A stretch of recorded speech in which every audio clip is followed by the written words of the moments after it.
Benvenuti su Vloggia. Oggi ragazzi torniamo un po' in montagna. Sono a casa di mia nonna e adesso abbiamo un'ora e 40 di macchina all'incirca per arrivare fino a Ponte Chianale, che è in Valle Varaita, e poi da lì, se il tempo regge, perché fa già brutto, quindi secondo me no, perché dobbiamo andare al Colle dell'Agnello, che è a 2800 metri, e se c'è la nebbia non si può andare, che sarebbe al confine con la Francia. Però ripeto, dipende se il tempo regge oppure no, altrimenti andiamo solamente a Ponte Chianale e stiamo un po' lì. Guardate che qui il cielo è brutto, fa anche freddo qua, cioè non fa freddo ma c'è aria, la sono in 10 gradi, insomma speriamo di riuscire ad andare al Colle dell'Agnello. Siamo a Costigliole Saluzzo. Qui siamo al paese di San Peire.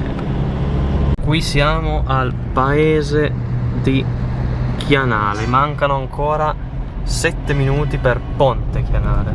Eccoci arrivati, qui c'è la diga del lago di Ponte, lago artificiale di Ponte Chianale. E quindi eccoci arrivati a Ponte Chianale. Questo qui è il lago artificiale. Ora, il Colle dell'Agnello è lì sopra. Ci sarà ancora una quarantina di minuti per arrivare in macchina e non fa bellissimo, però secondo me si può andare. Quindi adesso proseguiamo dritti per il Colle dell'Agnello, scenderemo a un paesino in Francia se non fa brutto e poi torniamo qua a Ponte Chianale e ci facciamo un giro per il paese.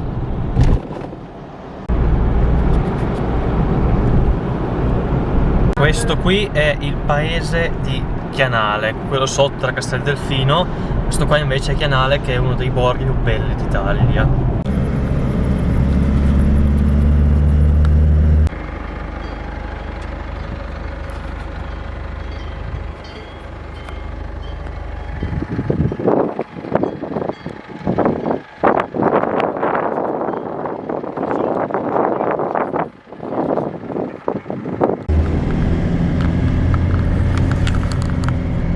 Da sotto si vede Ponte Chianale, o comunque un paese simile, dovrebbe essere Ponte Chianale.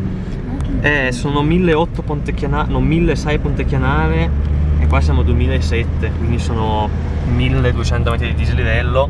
Tanto siamo arrivati perché il colle è lì. Liberté, égalité, fraternité, maisonnée, français, siamo in Francia. Qui sono esattamente sul confine, non sono né in Francia né in Italia. Qui sono in un paese decente, qui sono schifo. Il panorama però secondo me è più bello quello dei nostri amatissimi cugini che il nostro, però anche il nostro male non è. Diciamo che se qua fosse in Trentino sarebbero 50 euro di parcheggio e 60 euro per entrare. E invece non siamo in Trentino, siamo di qua in valle non so che cosa, di là in Valle Varaita, e il parcheggio non è a pagamento, vedete qua.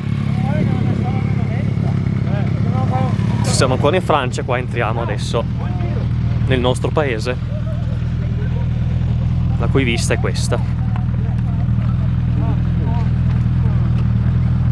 Quello lì tra l'altro è un rifugio che saranno a 500 metri, no, sarà 1 chilometro da qua.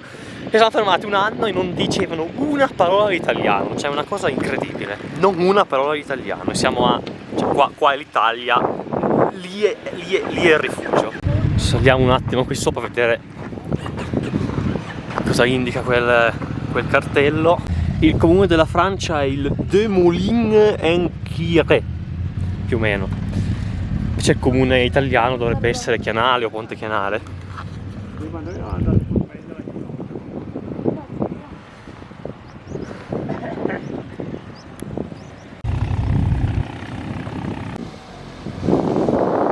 Tra l'altro mi sono messo la felpa perché fa freddo, cioè non c'è aria, quindi ora faccio volare il drone, però fa freddo, cioè ci sono 12 gradi. Curiosità sul Colle dell'Agnello. Fu un'antica via di comunicazione tra la Francia e l'Italia e la strada venne asfaltata e aperta alle auto solamente nel 73.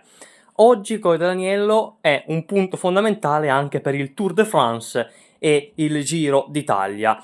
Un passaggio memorabile è quello del 2016 del Giro d'Italia, quando Vincenzo Nibali, dopo la caduta del suo avversario Steven Kruijswijk, riuscì a recuperare lo svantaggio e a vincere la maglia rosa.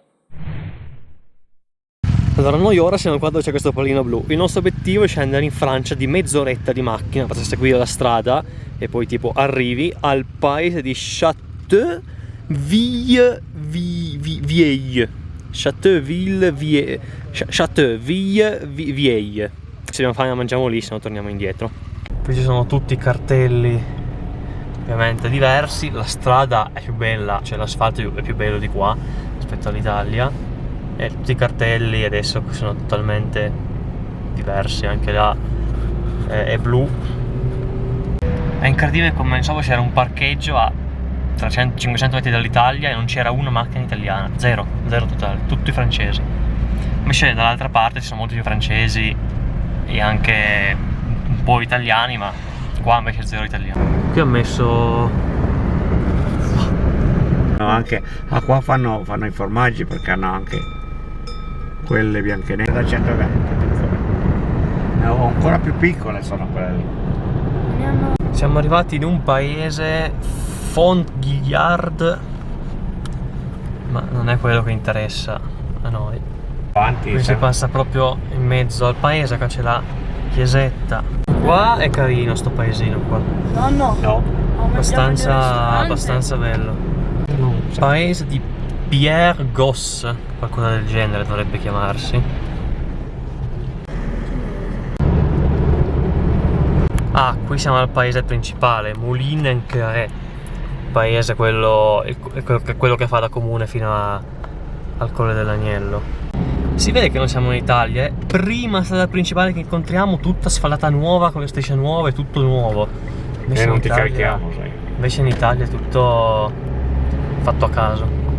Qua c'è il paese Villiers, ecco, siamo giusti. Guardate, qua c'è una chiesa. Ma poi dicono che in Francia fa sempre brutto. Ma io ogni volta che dall'Italia sono passato alla Francia, in Italia faceva brutto, in Francia bellissimo. Qua c'è un po' di vento, si sta da Dio perché ci sono 20 gradi. Facciamo un giro, c'è la chiesetta lì, vedo se si può visitare. Il castello è da qualche parte là dietro, ma è già l'una, per cui dobbiamo ancora tornare, mangiare, quindi prima delle 2 non arriviamo, per cui faccio un giro lì nel centro del paese, poi ce ne andiamo. Tutti i bidoni anche diversi. Questo cos'è? Indifferenziato, penso, non riciclato, non lo so, sarà indifferenziato. Qua plastica, direi, e qui allora qua è il vetro, non c'è la carta, boh, vabbè, comunque è tutto completamente diverso. Villiers, o come si pronuncia, ha origini antiche e faceva parte della Repubblica degli Escartons, un'alleanza di comunità alpine che, a partire dal 1343, godevano di una notevole autonomia e si autogovernavano per la gestione dei pascoli, delle foreste e delle altre risorse locali. Il villaggio per secoli sopravvisse grazie ad agricoltura e allevamento, con le tipiche case in pietra e legno che ancora oggi caratterizzano il borgo. Guardate anche come li tengono bene i cimiteri. Da noi tutti sti fiori li vedi forse il giorno dei santi. La presenza del forte Curé, o come si pronuncia, ha influenzato la storia di Villiers, fornendo protezione ma anche rendendo il villaggio un punto strategico in caso di conflitti. C'è un bar in sto colore abbastanza rivedibile. Cioè, qui hanno pure le colonnine per caricare le macchine. In Italia, nei paesi piccoli, non le trovi.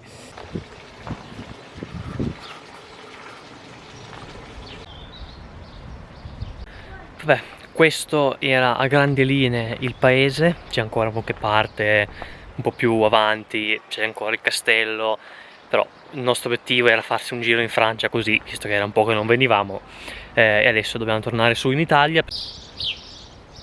Il castello è tipo là. Guarda sta pausa. Nella neve fresca. Patisserie. La patisserie. Secondo.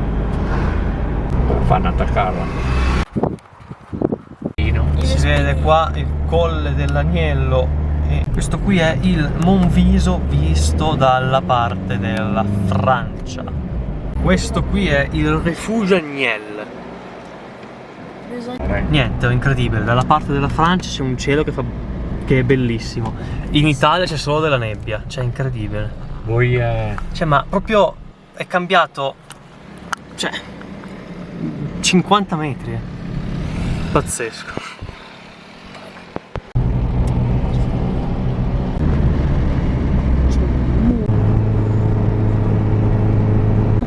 Qui siamo a Chianale e adesso mancano 10 minuti per scendere giù a Ponte Chianale. Siamo arrivati a Ponte Chianale. Qui dovrebbe esserci un posto per mangiare. Teoricamente chissà se è ancora aperto, sono le 2, se no becchiamo un supermercato e via così. Qui c'è la seggiovia che va su ad un rifugio.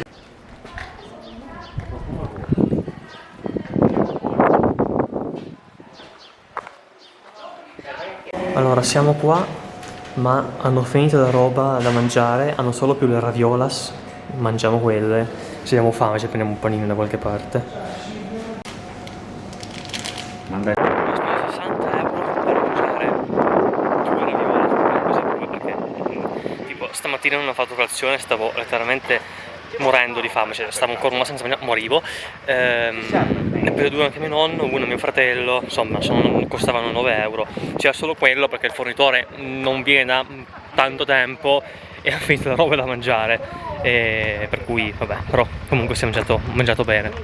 Adesso andiamo verso il lago. Comunque fa abbastanza freddo, ci saranno neanche 20 gradi, c'è un po' di vento, fa fresco, cioè si sta bene con la felpa. Comunque è incredibile come tipo veniamo su 4-5 anni fa, 10 anni fa e c'era pieno di macchine così, oggi non c'è nessuno. Allora punto A comunque non fa bello, quindi ok. Punto 2 siamo in settimana ma siamo quasi ad agosto, quindi questo è un po' preoccupante. Poi chiaro giù non fa caldo adesso, cioè tipo a Mondovì non si arriva neanche, cioè si arriva raramente a 30 gradi, quindi comunque la gente magari non tende a venire su. Sicuramente in weekend c'è più gente, però sta letteralmente crollando qua il turismo. Questo è un po' preoccupante perché i posti qua non è che siano proprio bruttissimi, cioè non è come vi ho fatto vedere nel video scorso, ai laghi della Brignola non c'era nulla, qua è bello. Il canale deve il suo nome all'unione di 2 antichi borghi, Pon, così chiamato perché c'era un ponte, e Chianale. Qui c'è un bel campeggio, è abbastanza vuoto devo dire, cioè tipo 5 anni fa era pieno di gente. Qui costruiscono, boh, potrebbe essere anche un hotel o degli appartamenti comunque. E ora giù di lì si arriva là. I primi abitanti della Valle Vraita sono stati i Liguri e poi ci furono i Galli, ma non i Galli delle galline, i Galli quelli del nord Europa. Il territorio fece poi parte dei Longobardi, poi passò sotto il dominio dei Conti d'Austria, poi fece parte del Marchesato di Saluzzo e poi fu venduto al Delfinato di Vienna. Nel 700 la valle fu dato di sconti tra le truppe francesi e quelle piemontesi e con il trattato di Utrecht in Olanda nel 1713 l'Alta Valle venne annessa ai possedimenti di Savoia e poi fece tutta la storia fino all'unificazione dell'Italia. Qua quando venivamo c'era un bel recinto di cavalli dove li tenevano per fare le passeggiate, invece è tutto un casino, c'è tenuto veramente, cioè un peggioramento colossale qua negli ultimi 4-5 anni dopo il Covid. Ed eccoci arrivati in riva al lago, non c'è zero persone ci sono. Cioè mi ricordo c'erano i gonfiabili qua, però forse era ad agosto, non mi ricordo bene, ma comunque diciamo oggi è il 30 luglio, cioè non so quando aprano, però vabbè comunque c'erano le gonfiabili, c'era un po' di... non c'è zero, non c'è... boh, veramente pensavo meglio.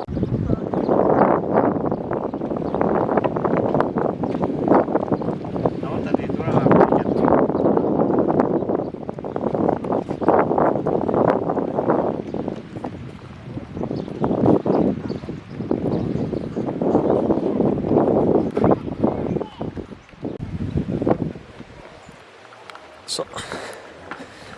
vi racconto un po' di questo lago, della storia di questo lago da qui sopra, così faccio vedere anche un po' l'acqua. Comunque qua quando fa bello si può fare anche windsurf, perché comunque è un lago artificiale che non si muove tanto, è il luogo ideale. Solo che oggi c'è aria, però non c'è bel tempo, quindi non c'è nessuno che lo fa, perché capita mai che finisci dentro, muori di freddo, ma c'è anche una barca per andare sul lago. E niente, questo qua ragazzi è il lago. Qua fa un freddo che sembra di essere in Antartide, cioè fa già freddo normalmente, qua ancora proprio senza riparazione fa ancora più freddo. Il lago è abbastanza pulito, color turchese.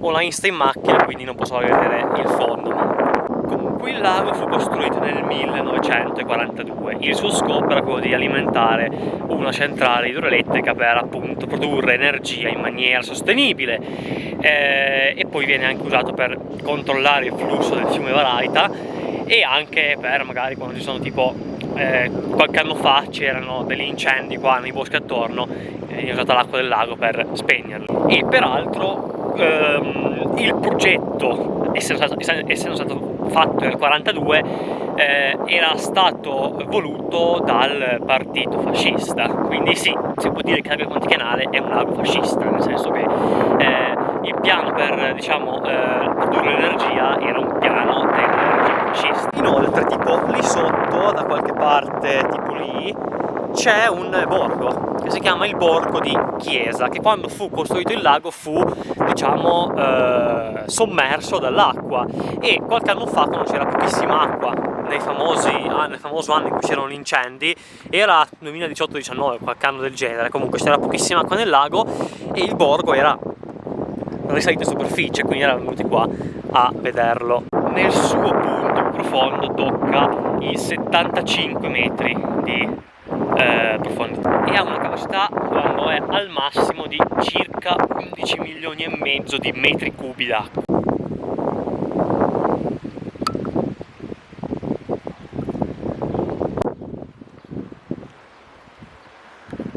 Comunque la seggiovia termina lassù in cima, dove c'è il rifugio Helios, che è sotto al Monviso. Adesso facciamo ancora un giretto veloce in paese, andiamo a vedere la chiesa e poi sono quasi le 4, quindi andremo quasi a casa. Al Colle dell'Agnello c'è la nebbia.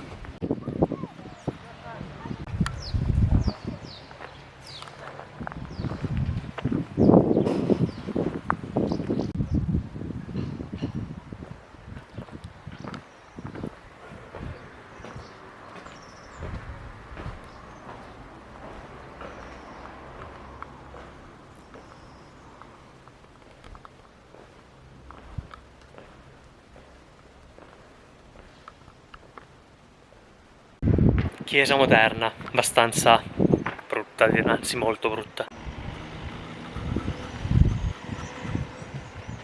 E anzi, facciamo un'altra cosa, perché quella che lì è molto brutto. Con questo panorama alle mie spalle, vi ricordo che in descrizione trovate i link utili per quello che abbiamo fatto oggi, trovate anche i link a tutti i miei social, e io vi do appuntamento a mercoledì prossimo, ora 19:30. Iniziamo con i video dalla Slovenia. Ciao!